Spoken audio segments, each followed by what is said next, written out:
You wouldn't play a game the second half the same way you would the first, especially if you had the lead. This is the Retirement Halftime Show, helping you maintain your lead in retirement. We're here today with Alexander Joyce with ReJoyce Financial. Alex, there are a lot of upcoming retirees. They know they have some assets to retire on, but they're not sure how it's all going to come together. And this is something you address in Chapter 2 of your book, ReJoyce in Retirement, Everything You Know to Get Everything You Want. Hoping you have enough money to retire is not always good. It's not. I mean, I always say, hope is not a strategy. Right. And I think you're right. I think a lot of people, they have a lot of stuff, and I think that sometimes people have more stuff than they have money. It's valuable. And some people have more money than they have stuff. Yeah. And in the grand scheme of things, kind of like calculating an estate. Yes. When we do estate planning with a client, it's like, what are we trying to do with this money and stuff, right? I mean, are we doing legacy planning? And then one of the very common questions I ask, and I put this in the book, Rejoice in Your Retirement, Everything You Need to Know to Get Everything You Want. I put this in the book because I want people to ask themselves and be honest with themselves about this question. The purpose of the money, all right? Is it live on or is it leave on? Most people would say, well, both. Whatever I don't spend, I'd like to leave behind. But then there's others that say, well, I have a defined purpose. I have a defined legacy goal for these dollars. And a lot of times we carve out that money designed for a legacy for that reason. Now, to really address this question, most people come to our office and they've got stuff everywhere. Yeah. And I think one of the biggest confusing points or misunderstandings or miscommunication is that people think they have to have everything in order to give to the advisor. And then the advisor takes everything in order and executes a plan or an investment strategy. That's not always the case. Okay. I think that if everybody had everything in order, they wouldn't need guys like me. Okay. And so part of the process, if you will, and we have one, from start to finish, step 1, step 2, step 3, step 4, right? We built that process to give our clients and people watching our show like this an opportunity to engage, pay us a visit, and look at what our process looks like. When they leave our office, when they leave us for the first time, it's always important what to expect in the next visit. They come in for the next visit. It's also very important to understand what the priority is and the goal is for the next visit. The roadmap is painted in front of them. Right. So all they've got to do is take a little bit of time, right? And get engaged and see if you like us a little bit, right? See if you like us a little bit. And if you do, then we'll continue the dating process. One day maybe we'll get married and maybe one day we won't. Right? And such is true with the fundamentals of any relationship.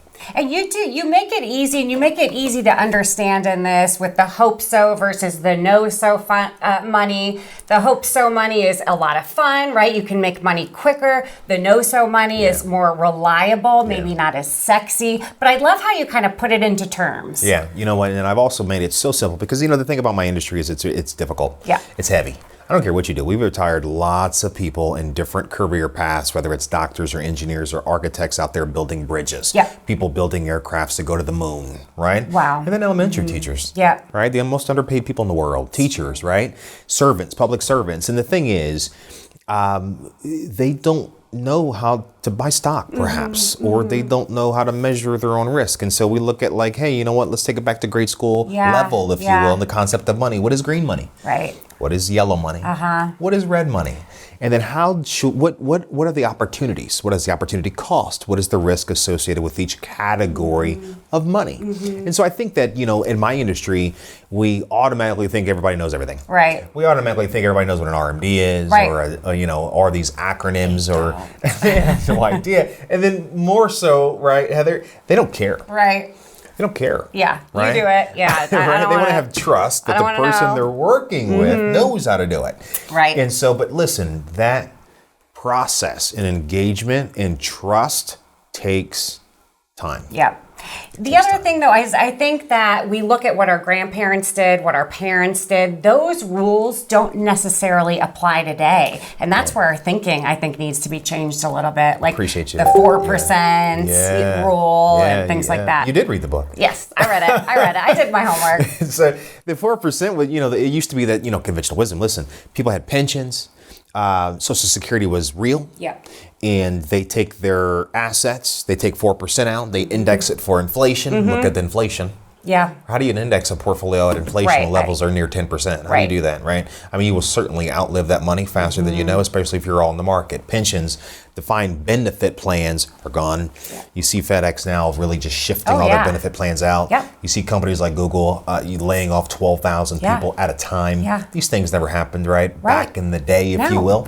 And so when we look at our overall economy and we look at the environment that we're in, take our personal bias out and just look at the data, it's difficult to retire. It is difficult to save the money at all, let alone stay retired forever. I know. So you need people like us. You do, and you talk about the rule of 100. That's kind of some simple math, a really easy formula to kind of get you started. You're right. You just take your age and you back out 100, if you will, and what's left over should be the conventional, again, traditional, if you would. The leftover number should be what's exposed to equities, risk, red money. Yeah, so interesting. Well, so what I'm hearing, Alex, is it's a plan, it's a process, it's hiring a professional like you guys to manage this for you. Everyone's unique. You guys are a one-stop shop. You do it all. We do it all. We do taxes, tax planning, estate planning, build trusts, break trusts, build wills, administer them. All of it. We do all of it. Financial planning. I mean, we do absolutely every bit of that for our clients. What's really cool about us, it doesn't cost a penny. So why not us? Why not us? As always, great information. We'll have more information for you coming up, so stick around. Next on the Retirement Halftime Show, catching up with Indy's favorite TV anchor, Andrea Moorhead. How you'll be able to see her award-winning reporting on the people and organizations improving lives in our community. And choosing a guardian to care for your children in case something awful happens. What you need to consider before making a decision. Text Alexander today and schedule a visit to discuss your financial goals for tomorrow and beyond. Text 707-ReJoyce. The journey to retirement takes many twists and turns. Don't take that trip alone. Let the team at ReJoyce Financial be your co-pilot. The expert team of financial planners can create a roadmap that gets you to your goals. They'll work with you to create a financial plan that gives you confidence and peace of mind. Start the process today. Call 317-903-9157 or text 707-ReJoyce. Rejoice in your retirement. You're watching the Retirement Halftime Show, powered by ReJoyce Financial. You're watching the Retirement Halftime Show. I'm your host, Alexander Joyce, and with me today is Andrea. She is our community impact anchor, and we're really super excited. I mean, everybody has been just chomping at the bit, and it is just an awesome feeling, and just rejoice for the opportunity to just sit here with you and welcome you to our show and welcome you to the team as our community impact anchor. What does that mean to you? Well, first of all, just thank you so much for inviting me to be part of your phenomenal team. You, along with your staff, you all are incredible. I've had such an amazing week, and I'm so looking forward to this collaboration and partnership. The Community Impact Anchor. I mean, I'm going to be able to go out and tell stories that really matter to our community. We're going to be focusing on stories with nonprofit organizations, talking about the wonderful things they're doing in our community, and how you, sitting at home, how you can also be involved, whether you are getting ready to retire or you are retired. You get a chance to learn about these organizations in our community who are doing wonderful things to support people here in our city and beyond Indianapolis to live their best lives. And so I'm excited about meeting the people, bringing these stories to everyone, and you finding ways in which you can serve and give back as well. So this is literally my dream job. Isn't it cool? I'm just going to put that out there. It's my dream job. It's what I love to do, is telling great stories of inspiration and hope, and even educating people along the way. How about that? I mean, that's the one thing that I really enjoy doing in being involved in our community and leading with education, whether it be, finance, or whether it be, financial literacy, whether it be people that think that they're too mature in life, or people that think that they're too young. Yeah. It's never a good time to do certain things in life, like start a family or have a child, but saving is one of the things that we always encourage people to do. And no matter what, they have to have the proper education and the tools, if you will, to take that leap of faith. And I think working with you one-on-one with these things, and actually some of the things you've done with our clients just recently, and just sitting with them and learning about the experience, those that were just thinking about retiring, and then they belong to our family now, and then what that means to them. I mean, maybe tell us a little bit about some of the takeaways or feelings and some of the things you learned there. You know, one of the people that we spoke with was Rhonda. She lost her husband about 8 or 9 years ago, and I remember speaking with her 7 years ago was when we first met, and she had joined the ReJoyce family, and she said that you guys did such an amazing job of just kind of walking her through the steps. What does it look like? All the paperwork that she needed to make sure that she was being prepared for retirement. She lost her parents a couple of years ago as well. Same scenario. ReJoyce Financial, you all were here to help her. And so some of the things that I'm learning, I'm almost close to retirement. I don't know if I should tell my age. Okay, let's be real. I will be 54 in November, so I'm not quite to retirement, but doing these stories, I'm being educated and preparing myself for the future as well. And what I have learned and what's been so amazing connecting with people is that a lot of us don't think about it. It's like you're saving for your 401k, but you forget that when that time comes, how else can I spend my money? How else can I use that money to serve that still even benefits me? What are some of those tax breaks that I'll be able to get in addition to that? But also, how do I spend the money in a way that is also in service to other people that, of course, still benefit me? So it's just been amazing just meeting these people and just talking to them about what retirement looks like for them, some of the passions that they are now engaged in, some of the things that they're doing in the local communities and how they're serving and giving back. And so these are the stories that are important to help us, again, live our best lives. Absolutely. It's all about setting people free, isn't it? That's the word, it's freedom. And I've heard that a lot of times, that people say they thought that retirement was going to be, oh, I'm sitting at home and I'm not doing anything, and now they say they're busier than ever because now they have the freedom. And that is so important for all of us, to be in a spirit and in a place of pure freedom, because when you're free, you have joy. Isn't that the truth? ReJoyce Financial. See how that all comes back? It all comes back. It's a blessing, truly. I thank you, Andrew. It's so really welcome. an opportunity. Thank you. Again, you're watching the Retirement Halftime show, folks. Stay tuned. There's more show to come. Next, one of the most important decisions you may ever have to make. Who should care for your children in case the worst ever happens? A frank discussion about the qualities that make for a good guardian. And hiring the right people to help you drive success. The 5 traits Butler University's athletics director looks for when choosing a new coach. How you can use those same traits to choose the right financial advisor for you. Coming up. You're watching the Retirement Halftime Show, powered by ReJoyce Financial. You're watching the Retirement Halftime Show. I'm your host, Alexander Joyce, and of course, joined with me today is Alan Kowalski. He is our estate planning attorney here at the office and wealth strategist. And we're starting a 2-part series, of course, this being number 1, right? The first part of the 2-part, if you will. And we're talking about children. We're talking about young couples. We're talking about people that have a legacy desire, money and stuff, if you will, or stuff, to be left to a young person, right? Whether that be a young 5 years old, or whether that be young 18 years old, right? And so there's certainly milestones and maturity factors and things to consider leading up to that point. Because I think, when we think about leaving a large lump sum of money, sometimes that could hurt someone or derail the family plan, right? Whether it be college or university goals or legacy goals in terms of the footprint that was kind of painted before them. And I think whatever the case may be, every family has a different dynamic.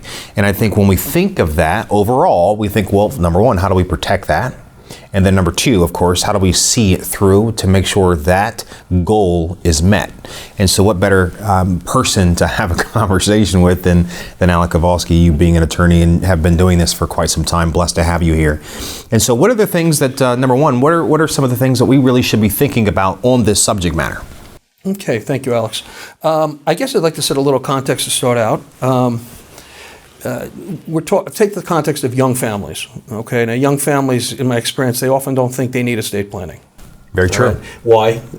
Hopefully they're healthy. They're young. They're going to live forever. They're not thinking about their mortality. Right. They may not have what they consider to be very significant wealth, and they may just think the process is too expensive. Okay. True. But what I want to point out is, if they've got young children, that's their most precious possession, if you will, or their treasure. So really every couple with young children should be planning first to take care of the child. If God forbid something happens to both of them, if it's a couple or if you have a single parent, who's going to step into your shoes to essentially be parent or guardian over the person of the child? And then secondly, and also important, is who's going to manage their inheritance when they're not quite ready for it yet. And like you said, that could be a 5-year-old, or it could just be, you may not want even your 18, 20, or 23-year-old, depending on the circumstances, your level of wealth, and the 23-year-old. You want some control still in that. So planning for the caring of the person and caring for their inheritance, 2 components of planning for a minor child. Sure. Okay? Yeah.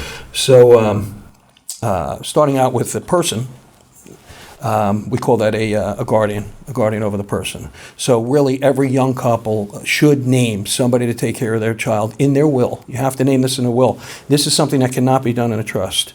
This has to be named in the will, the guardian. Who's going to step into your shoes and take care of your child? If you don't name somebody to take care of your minor child, step in as their parent, basically have all the power of a parent over their educational decisions, their medical decisions, their faith decisions. The court's going to name somebody to do that for you. But of course, the court doesn't know you, your family, and that child as well as you do. I think it's very powerful. And one of the key things I just took away from that, Alan, is that when we think about a trust, right, and you just mentioned a trust can't name the guardian, the will must do it. Right. And that's why a will accompanies, if you will, that 4th core document you talk about called a trust. Right. That's awesome. Right. That's something you're not allowed to pass your child through a trust. You need the formalities of the will because it's such an important decision. Very important. So you want to name that guardian, and then what do you consider when you're naming that guardian? Right? What are some key features to think about? Well, you're talking about the person that's going to raise your child. So what's their value system? Yeah. Is it something similar to yours that you approve? What's their temperament? I tell my clients what's their child situation? Do they have other children? Sure. And of course, that can cut both ways because having other children means they're going to have parental experience. But at the same time, you've got to ask, do they have the capacity for your children as well? Do they have the resources, outside of time and energy? Do they have the financial resources to care? Sadly, you're thinking a child's already in this situation, gone through a tremendous loss.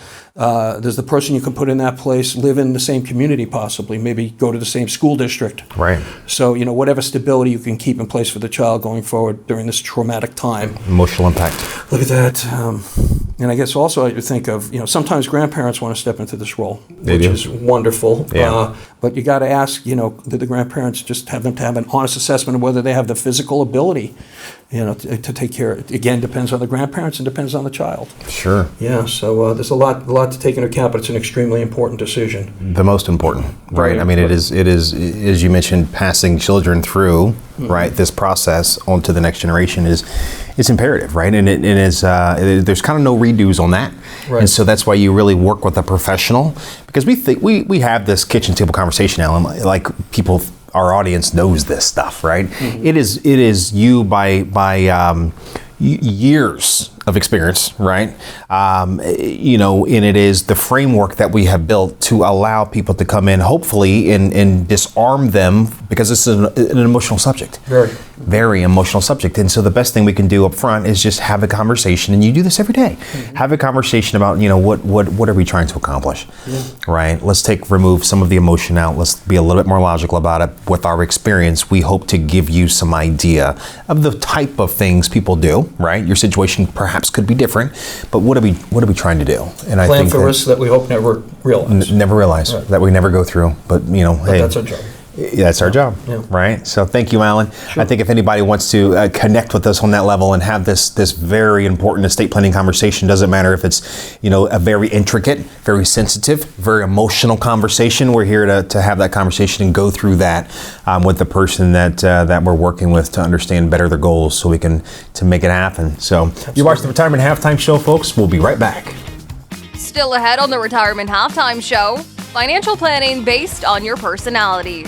How understanding your character traits could fatten up your retirement savings. Coming up. Text Alexander today and schedule a visit to discuss your financial goals for tomorrow and beyond.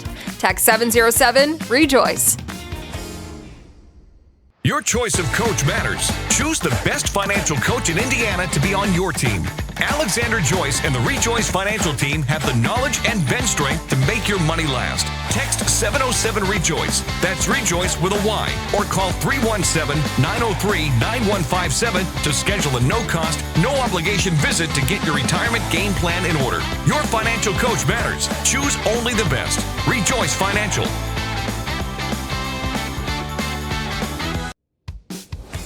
You're watching the Retirement Halftime Show, powered by ReJoyce Financial. Planning to win. Coaching strategies for financial success. Here's Alexander Joyce and Butler University Athletic Director, Barry Collier. You're watching the Retirement Halftime Show. I'm your host, Alexander Joyce, and with me today is Athletics Director Barry Collier. And Barry, what an opportunity and a pleasure to just, sit here and conversate with you more than anything. I've spoke with multiple coaches and head coaches, people not quite in your position. That's why this is very special. Because when we talk to them, one of the big things that stick out is culture, right? And it's the system of because they're recruiting, and I ask them, I say, when you're recruiting, and you've been in this position, I'm sure, when you're recruiting and you're across the table, or you're doing a Zoom meeting in this day and age, right? And you're talking to a kid, and you're enrolling them into something. What's the big takeaway there? And they mention culture.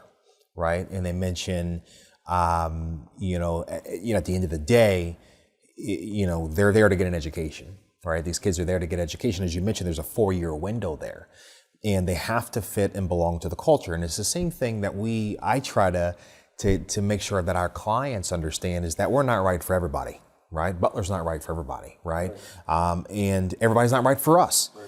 And so it's interesting because at your level, if you will. It's a little bit different, and you can speak on both sides because you are who you are, and you have the position, and you've been in this position for a long time. And so when you're looking and you're making change to the program, and you're looking for, let's say, a coach, right, somebody that you perhaps in your position, being in this industry so long, trust, and there's still that making sure that they belong, and their belief system and their moral compass and ethics, as you mentioned, is pointing in the right direction. What kind of goes into that? I mean, when you're hiring someone as significant as the head of that program and department, trusting them to enroll into your existing culture, maybe kind of walk me through that a little bit. Yeah, that's a great question. One I spend a lot of time on because you have to. I think, as I pointed out initially, the people that you're involved with and working for, and those working for you are really going to drive the success of the organization that you have. And so we look for 5 things when we are considering someone to join our team in Butler Athletics. And the first would be integrity. And obviously, everybody deserves a second chance type. We believe in that. That second chance might not come at Butler. I understand. So there needs to be a high level of integrity, and there shouldn't be any question about that. And you can't even get to the plate to bat if you don't have that. So that somewhat goes without saying for everybody, but the fact of the matter is not everybody does things the right way, and I'm not suspicious of others so much as I just want to be comfortable that I can trust them, because that's effectively what this comes down to, is trust. Yeah.